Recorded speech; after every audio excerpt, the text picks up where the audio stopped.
इस वीडियो में हम पढ़ेंगे इलास्टिसिटी इन इकोनॉमिक्स। इकोनॉमिक्स में इलास्टिसिटी किसको कहते हैं? The term elasticity is a measure of how much buyers and seller respond to changes in market condition. इसका मतलब ये है कि मार्केट में कोई भी चेंजेस आ जाए तो इसको बायर्स एंड सेलर कितना रिस्पॉन्ड करता है, मतलब वो कितना सेंसिटिव उसको रिस्पॉन्स करता है, कम करता है या ज़्यादा करता है रिस्पॉन्ड को। तो असल में इलास्टिसिटी जो है वो डिग्री ऑफ सेंसिटिविटी है कि कितना वो किसी भी मार्केट में चेंजेस जब आता है तो उसको कैसा कितना रिस्पॉन्स करता है।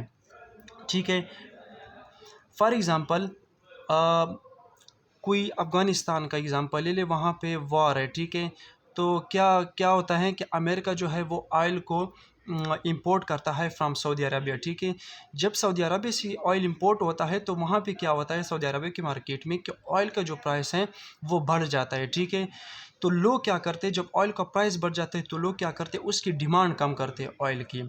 ये हमारे पास लॉ ऑफ डिमांड भी है। ठीक है, तो इससे पता चलता है कि फॉर एग्ज़ाम्पल जब ऑयल एक्सपोर्ट होता है, ठीक है, तो जब हमारे पास प्राइस जो है वो जब बढ़ता है तो लोग उसको डिमांड करते हैं, तो कितना उसको डिमांड कम करते हैं, 10% कम करते हैं, 20% कम। तो बेसिकली जो कितना है 10% 20%, ये असल में सेंसिटिविटी ऑफ पीपल ज़ाहिर करते हैं। इसको कहते हैं elasticity in economics. Thank you.